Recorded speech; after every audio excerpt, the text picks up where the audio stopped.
Olha, meu irmão, você quer prosperidade, você quer ter equilíbrio, você quer que Deus, que o gafanhoto não tome nada teu. Eu quero declarar para você, dá dízimo, dá dízimo, dá dízimo. Bem, galera, interessante, o vídeo é um tema muito mais que polêmico, pois até hoje se defende a questão de dar dízimos nas igrejas. Mas será que temos que dizimar?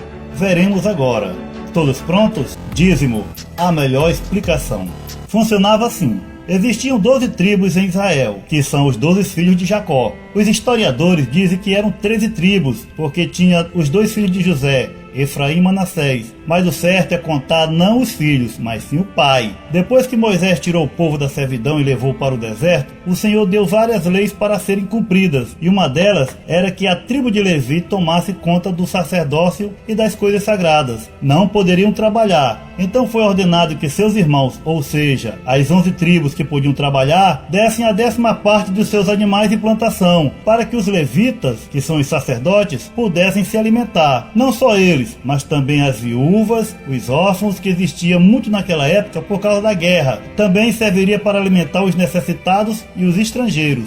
Vejamos o que diz em Deuteronômio capítulo 26, versículo 12. Quando tiveres separado o dízimo de tudo quando produzirem, no 3º ano, o ano do dízimo, entregue-no ao levita, ao estrangeiro, ao órfão e à viúva, para que possam comer até saciar-se nas cidades de vocês. De quem se recebiam os dízimos? Vamos ler mais uma parte da Bíblia. E os que dentre os filhos de Levi recebem o sacerdócio têm ordem, segundo a lei, de tomar o dízimo do povo, isto é, de seus irmãos, ainda que tenham saído dos lombos de Abraão. Está escrito em Hebreus capítulo 7, versículo 5. Veja que o texto refere-se que eles têm que receber os dízimos dos seus irmãos e não recebia de outros povos. Então, a tribo de Levi, que era a tribo do sacerdote, recebia os dízimos da mão de seus próprios irmãos, que são as 11 tribos. Vamos ler mais um pouco. Dou aos levitas todos os dízimos em Israel, como retribuição pelo trabalho que fazem ao servirem na tenda do encontro. Números, capítulo 18, versículo 21. Agora o texto fala porque eles merecem receber o dízimo, por tomarem conta das coisas de Deus.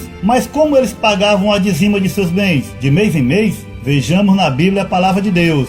Certamente darás os dízimos de todo o produto da tua semente que cada ano se recolher do campo. Deuteronômio capítulo 14, versículo 22. Aqui disse claramente que não é mensal, e sim anual. Eles entregavam a dizima de ano em ano na época da colheita. Também estamos vendo que aqui nunca se falou em dinheiro, e sim em animais e plantações. Mas se ainda não ficou claro, vamos ler mais um pouco. Em Deuteronômio capítulo 14, no verso 24 para frente, fala o seguinte: mas se o caminho te for tão comprido que não possas levar o dízimo, por estar longe de ti o lugar que o Senhor teu Deus escolher para ali pôr o seu nome, quando o Senhor teu Deus te tiver abençoado, então vende-os, ata o dinheiro na tua mão e vai ao lugar que o Senhor teu Deus escolher. E aquele dinheiro darás por tudo que desejares, por bois, por ovelhas, por vinho, por bebida forte, por tudo que pedir a tua alma. Comerás ali perante o Senhor teu Deus e te regozijarás tu e tua casa. Amados, aqui não fica nenhuma dúvida que o dízimo não é dinheiro. Vamos explicar um pouco. Aqui o texto está falando de Deuteronômio 14, do versículo 24 ao 26, está falando o seguinte: naquela época, se por acaso o tempo onde a pessoa fosse dizimar seu gado, suas ovelhas, suas plantações, etc., se a igreja fosse muito longe, a pessoa venderia o dízimo e levaria o dinheiro. Ora, se o dízimo é dinheiro, como se poderia vender? Muitos pastores falam que naquela época não existia dinheiro. Ora, como não? Se Abraão comprou um campo por 400 peças de prata para enterrar Sara, está escrito em Gênesis. Efron respondeu a Abraão: ouça-me, meu senhor, aquele pedaço de terra vale 400 peças de prata. Mas o que significa isto entre mim e ti? Sepulte sua mulher. Abraão concordou com Efron e pesou-lhe o valor por ele estipulado diante dos hititas, 400 peças de prata, de acordo com o peso corrente entre os mercadores. Então aqui já está mostrando que existia dinheiro, que eram as peças de prata, peça de ouro, de bronze, e ainda tinha os mercadores. Já fica claro que existia o tipo de dinheiro deles naquela época. Então aqui em Deuteronômio capítulo 14, fica bem claro que dízimo não é dinheiro. Porque se você vai pegar o dízimo e vender, trocar ele por dinheiro, então dízimo não é dinheiro. Aí é o seguinte: esse dinheiro é para entregar na mão do sacerdote ou na mão do pastor de hoje. Aqui diz o seguinte, que quando você chegar lá, pega o dinheiro e troca de novo por dízimo. Não é para dar na mão do pastor nem na mão do sacerdote, é para trocar por dízimo novamente, porque o Senhor não requer dinheiro de ninguém. O Senhor não precisa. A palavra diz que Ele é o dono do ouro e da prata. O Senhor não precisa de nada de nós, apenas adoração e obediência. Preste atenção, eu não quero convencer ninguém. Você vai colocar o que você tem no altar. Agora e vai ficar sem nada. Você vai colocar o que você tem no altar. E eu vou falar, ó Deus, está aqui. Agora o Senhor multiplica e abençoa esse povo. Isso é contigo. Mas vejamos o texto polêmico que todo pastor usa, Malaquias 3:10. Só que não vamos começar de Malaquias 3:10, vamos começar do versículo 8, que diz o seguinte: roubará o homem a Deus? Todavia vós me roubais, e dizeis, em que te roubamos? Nos dízimos e nas ofertas. Com maldição sou amaldiçoados, porque a mim me roubais, sim, toda esta nação. Trazei todos os dízimos na casa do tesouro, para que haja mantimento na minha casa, e depois fazei prova de mim nisto, diz o Senhor dos Exércitos, se eu não vos abrir a janela do céu, e não derramar sobre vós uma bênção tal, até que não haja lugar suficiente para recolherdes. E por causa de vós, repreenderei o devorador, e ele não destruirá o fruto da vossa terra, e a vossa vide no campo não será estéril, diz o Senhor dos Exércitos. Isto está em Malaquias capítulo 3, de 8 a 11. Agora vamos analisar de forma objetiva e espiritual os versículos. Primeiramente, Malaquias estava falando para o povo rebelde da casa de Israel, e não para nós que somos gentios. Para quem não sabe o que é um gentil, é todo aquele que não era judeu, que não era considerado filho de Abraão. Se alguém que era gentil quisesse ser do povo de Israel, então ele tinha que ser circuncidado e se tornava um prosélito. Malaquias não estava falando para nós, estava falando para o povo de Israel. Malaquias estava falando para Israel, para um povo que não ajudava mais na casa do Senhor. Para os sacerdotes, que ao invés de colocar os dízimos na casa do Senhor, eles roubavam. A exemplo dos filhos de Eli, onde o Senhor muito que avisou, mas Eli não obedeceu ao Senhor, e Samuel ficou sendo sacerdote em seu lugar. Quando o profeta Malaquias diz isso, trazei todos os dízimos à casa do tesouro, para que haja mantimento na minha casa, veja bem que ele não fala de dinheiro, e sim de mantimento, ou seja, alimento, que era alimento para os sacerdotes, para os pobres, viúvas, órfãos e necessitados estrangeiros. Alimento. E ele também diz, e depois fazei provas de mim nisto, diz o Senhor dos Exércitos, se eu não vos abrir a janela do céu, e não derramar sobre vós uma bênção tal, que não haja lugar suficiente para recolherdes. Aqui o Senhor fala das bênçãos do céu, isto é, chuva que cai, não em cima de dinheiro, e sim das plantações, que também alimentavam o gado. E por causa de vós eu repreenderei o devorador, e ele não destruirá os frutos da vossa terra, e a vossa vide no campo não será estéril, diz o Senhor dos Exércitos. Muitos falsos pastores falam que se você não der o dízimo, Deus não pode repreender o devorador. Isso é uma blasfêmia, dizer que o dízimo é maior que Deus, porque se só o dízimo pode repreender o devorador, então o dízimo é maior que Deus. Amados, o devorador aqui é a locusta e o gafanhoto, que por acaso não come dinheiro, e sim as plantações. E as plantações vão prosperar, tanto dando alimento para o povo, como alimento para o gado, que dá muito pasto. Rapaz, você tá mexendo com quem Deus chamou, você tá brincando com coisa séria. Não tem nada a ver com o conceito de quem está me vendo e não está concordando. Aprenda a dar! Agora vamos trazer para o Novo Testamento. Vejamos se alguma vez Jesus Cristo mandou dar o dízimo.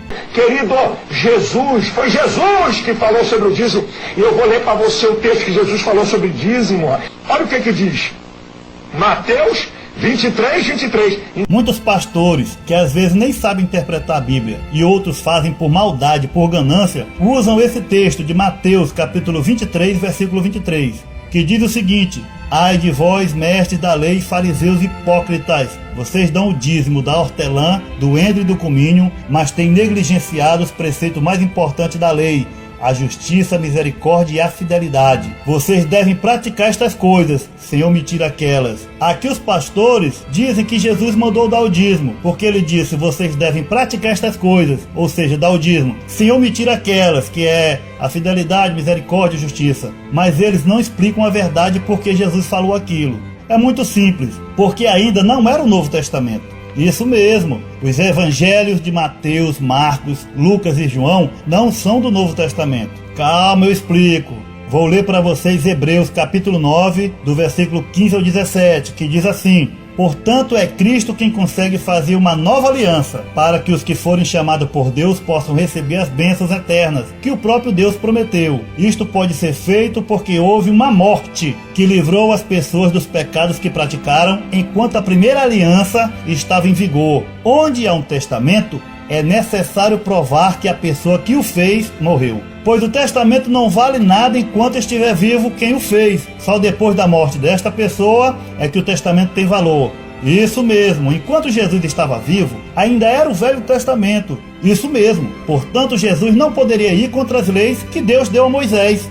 Então Jesus Cristo, ele mesmo disse, eu vim cumprir a lei. Por quê? Porque enquanto ele estava vivo, ainda não era o Novo Testamento. O Novo Testamento só vai ser válido depois que Cristo morre. Mas veremos o próprio Jesus falando sobre dinheiro. Em Mateus capítulo 10, do versículo 8 ao 10, quando Jesus manda seus discípulos vir pregarem, ele diz o seguinte: curai os enfermos, ressuscitai os mortos, limpai os leprosos, expeli os demônios, de graça recebestes, de graça dai. Não vos provereis de ouro nem de prata, nem de cobre nas vossas bolsas, nem de alforje para o caminho, nem de 2 túnicas, nem de calçado, nem de bordão, pois digno é o trabalhador do seu alimento. Aqui é o próprio Jesus falando, de graça recebestes, de graça dai. Não devemos receber nada por pregar a palavra de Deus. Não devemos ganhar dinheiro, nem cachê altíssimo para ir a palestras, reuniões e teologias, e até mesmo cantar. O Senhor mesmo disse, a palavra de Deus é dele. Como poderemos vender o que não é nosso? Lembrem-se de Naamã, que ficou bom da lepra e quis pagar Eliseu. E Eliseu não recebeu nada, porque quem curou foi Deus. O seu empregado Geazi foi receber e acabou pegando a lepra de Naamã, porque o próprio profeta Eliseu sabia que não poderia receber nada pelas curas e milagres que Deus fazia através dele. Amados, é muito perigoso você receber alguma coisa, algum donativo, algum dinheiro, algum cachê, por você ter feito alguma coisa que Deus te mandou. Devemos fazer por amor a Ele, de graça, gratuitamente, por amor a Cristo, por amor à sua palavra. Meu Deus, eu quero dinheiro. Dinheiro, eu quero muito dinheiro. Um envelope especial, você vai oferecer um aluguel seu. Um aluguel. Você paga aluguel? Vai ser a sua semente para que você tenha uma casa. É isso mesmo, tudo ou nada. Pai, põe tudo lá. Então ele vai ser abençoado. Quem embarcar nessa é abençoado. É abençoado. Muitos de vocês já foram testemunhas. Várias vezes eu falei, ó meu Deus, ou o Senhor abençoa este povo, ou o Senhor faz mudar a vida deste povo, ou então me mata. Droga! Ou se cumpre, ou então nós somos os mais desgraçados da face da terra. Minha mão sobre a Bíblia, aqui ó, sim, a minha mão, não, vou botar o coração sobre a Bíblia, aqui ó, meu Deus, se o Senhor não abençoar este povo, o povo da Igreja Universal do Reino de Deus, em todo o mundo, não houver resposta, não houver cumprimento dessa palavra, eu prefiro que o Senhor me mate, me tire a vida de uma vez. E estes cães gulosos nunca se podem fartar, e eles são pastores que nada compreendem. Todos eles se tornam para o seu caminho, cada um para a sua ganância, todos sem exceção. Isaías capítulo 56, versículo 11. Lá nós vamos subir o Monte Carmelo. Eu vou subir com o livro dos dizimistas. Separa assim um valor de um salário mínimo. Separa o valor de um salário mínimo e fala, Senhor, de preferência direto na conta da igreja, que vai estar aí no rodapé do seu vídeo. Por meio dele, todo aquele que crê é justificado de todas as coisas, das quais não podiam ser justificados pela lei de Moisés. Atos 39, versículo 39. A lei não poderia salvar ninguém, por isso ela foi abolida. Agora vivemos na graça de Cristo, no amor de Cristo. Porque, mudando-se o sacerdócio, necessariamente se faz também mudança na lei. Hebreus capítulo 7, versículo 12. Agora temos um sacerdote que não veio da tribo de Levi para receber dízimos, e sim da tribo de Judá. Jesus Cristo, que veio mostrar o amor, ele mesmo disse ao jovem rico, vai e vende tudo o que tens e dá aos pobres. Outra vez disse, é mais fácil um camelo entrar no buraco de uma agulha do que um rico ir para o céu. Ele também disse, ninguém pode servir a 2 senhores, a Deus e às riquezas. Jesus mostrou a humildade nascendo em um curral. Também ele entrou em Jerusalém em cima de um jumento, enquanto os vários pastores que são gigolôs de crente vivem da miséria das ovelhas, cobrando e constrangendo os irmãos. Muitos pedem mais do que o dízimo. Você não vai devolver só o de Deus, os 10%. Você vai dar 20% do seu. Você vai ser fiel, você vai tirar 30% e falar, Senhor, representando a Santíssima Trindade, Pai, o Filho e o Espírito Santo. E eu acho justo isso, e até porque foi uma inspiração de Deus. Será que naquela época se dava mais do que o dízimo? Tudo que eu te ordeno, observarás para fazer. Nada lhe acrescentarás, nem diminuirás. Deuteronômio capítulo 12, versículo 32. Quantos querem ter um futuro de prosperidade? Só existe uma lei na Bíblia, uma receita de Deus que torna isto possível. A lei da liberalidade. Só tem essa lei. Você deve dar oferta na expectativa que você vai colher na sua vida. Eu plantei oferta na casa de Deus e vou colher bênçãos materiais na minha vida e espirituais também. Não ajunteis tesouros na terra, onde a traça e a ferrugem tudo consomem, e onde os ladrões minam e roubam. Mas ajuntai tesouros no céu, onde nem a traça nem a ferrugem consomem, e onde os ladrões não minam nem roubam. Olha o que diz em 2 Coríntios, capítulo 9, versículo 6. Cada um dê conforme determinou em seu coração, não com pesar ou por obrigação, pois Deus ama aquele que dá com alegria. Pois é, amados, nós temos que dar não por obrigação, que o dízimo é uma obrigação, nem por constrangimento, como os vários pastores dizem o seguinte: você acha que Deus merece o melhor ou o pior? Rapaz, você não sabe nem o que você está falando, cara. Você vai dizer que é o melhor. Então eles falam para você dar tudo de melhor para Deus, tudo que você tem. E você fica constrangido a dar. Mas só que o Senhor disse que não é para dar por constrangimento nem por obrigação, mas por amor. Aquilo que Deus colocou no teu coração, aquilo que você pode dar. Você deve estar de brincadeira. Isso é brincadeira. Pois o amor ao dinheiro é a raiz de todos os males. Algumas pessoas, por cobiçarem o dinheiro, desviaram-se da fé e se atormentaram a si mesmas com muitos sofrimentos. Timóteo capítulo 6, versículo 10. Mas mesmo crendo num Deus todo-poderoso, ele vivia uma vida desgraçada.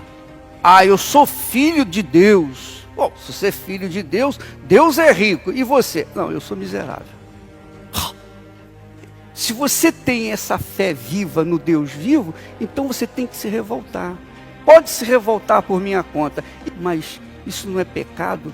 Não, deixa que eu pago o seu pecado. Deixa comigo, deixa por minha conta, eu pago a sua revolta. Você ficar revoltado com Deus, ó Deus, eu não aceito isso. Deixa que eu resolvo esse problema com Deus por você, tá bom?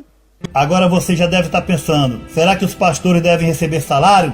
Olha o que o apóstolo Paulo disse sobre pregar o evangelho. Porque se eu anuncio o evangelho, não tenho que me gloriar, pois me é imposta esta obrigação. E ai de mim se eu não anunciar o evangelho. E por isso, se eu faço gratuitamente, eu terei um galardão. Mas se de má vontade, apenas uma dispensação me é confiada. Isto está escrito em 1 Coríntios, capítulo 9, versículo 16 e 17. Então aqui o apóstolo Paulo fala que ele tem essa obrigação de pregar o evangelho, mas gratuitamente. Porque o próprio Paulo falava o seguinte: eu nunca fui pesado a nenhum de vós, eu antes trabalhei com minhas próprias mãos para me sustentar. Porque Paulo, ele fazia tendas, ele era fabricante de tendas. Então Paulo nunca foi pesado a nenhum irmão. E ele ainda fala que ele tinha que dar exemplo. Agora, amados, pergunte ao seu pastor se você tiver: pastor, eu posso comer carne de porco? Pastor, posso trabalhar no sábado? E ele vai dizer: pode sim, isso aí já foi abolido.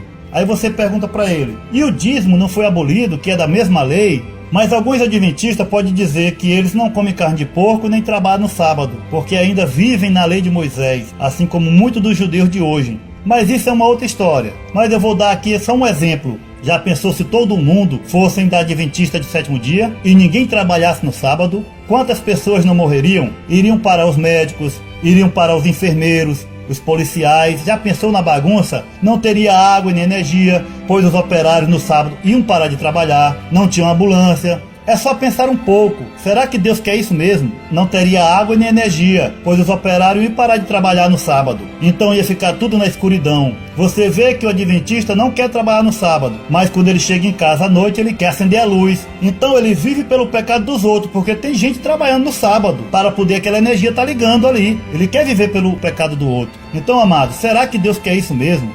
Amado, todos os dias são de Deus e são sagrados para aqueles que o adoram. que o servem. Não precisamos mais de nenhum dia específico, pois o Senhor agora não quer mais sacrifício e nem obediência à lei, e sim um coração puro, em espírito e em verdade, um coração de amor, um coração com caridade e adoração a Deus. E por último, vamos lembrar que Cristo disse o seguinte: ele deu apenas 2 mandamentos: amará teu Deus sobre todas as coisas e o teu próximo como a ti mesmo. Ora, se eu amo o meu próximo, eu não vou querer matar ele, não matarás. Não vou querer a mulher dele, não desejarás a mulher do próximo. Eu não vou fazer mal para ele, mas também não sou obrigado a dar 10% do que eu ganho para ele, porque se fosse assim, ele também tem que me amar, ele também tem que me dar 10% do dele. Então, irmão, nós não podemos comprar o amor de ninguém. Nós devemos amar verdadeiramente o próximo, o irmão, e o dízimo já foi abolido. Jesus Cristo agora está olhando um coração puro, um coração cheio de bondade, de amor, de caridade com os pobres. E isso sim é servir a Deus em verdade. Toda pessoa que for ungida com este óleo,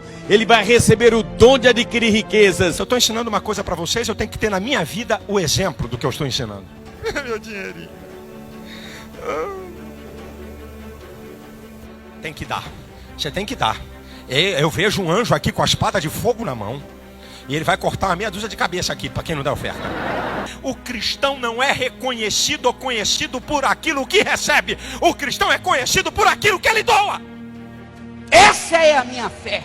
Essa é a minha crença. Agora eu vou te dar um último exemplo. Se você trabalha em uma empresa, você trabalha lá não por amor ao dono da empresa, mas pelo teu salário. No dia que o dono da empresa te colocar para fora e pagar os direitos, ele não te deve nada. Mas se você trabalhar na empresa gratuitamente por amor ao patrão, ele nunca vai te colocar para fora. Aliás, vai ficar te devendo um favor. A mesma coisa acontece com Cristo. Aqueles que recebem salários milionários vão chegar lá em cima e dizer: mas Senhor, eu não curei no teu nome, eu não pregava teu nome. O Senhor vai dizer: afastai-vos de mim, vós que praticais a iniquidade, não vos conheço. E aqueles que pregam gratuitamente, aqueles que não cobram nada, o Senhor diz para eles: agora vocês vão receber o salário de vocês, que é a vida eterna, porque o salário do pecado é a morte, e o salário do obreiro não é dinheiro, é a vida eterna. Existem igrejas que não recebem dízimo. A exemplo da Congregação Cristã no Brasil, que nem os anciões, nem diáconos, nem os cooperadores recebem nada. Eles trabalham gratuitamente. Também os músicos trabalham gratuitamente, tocam gratuitamente. Eles vão até de cidade em cidade. Os encarregados viajam para ensinar, colocam dinheiro do próprio bolso, colocam gasolina, pagam a viagem, pagam as passagens, vão para lá, mas é por amor a Cristo, por amor à obra. Os cooperadores também pregam a palavra de Deus, fazem visitas, os anciões fazem batismo, tudo isso aí por amor à obra de Deus, não por salário, porque todos eles trabalham para viver, e é assim que deve ser, amados. E eu prefiro a morte do que aceitar viver uma vida crendo num Deus grande e viver uma vida como se estivesse crendo no diabo. Então espero que todos tenham entendido. Eu vou ficando por aqui. Volto no próximo vídeo. Valeu! Valeu!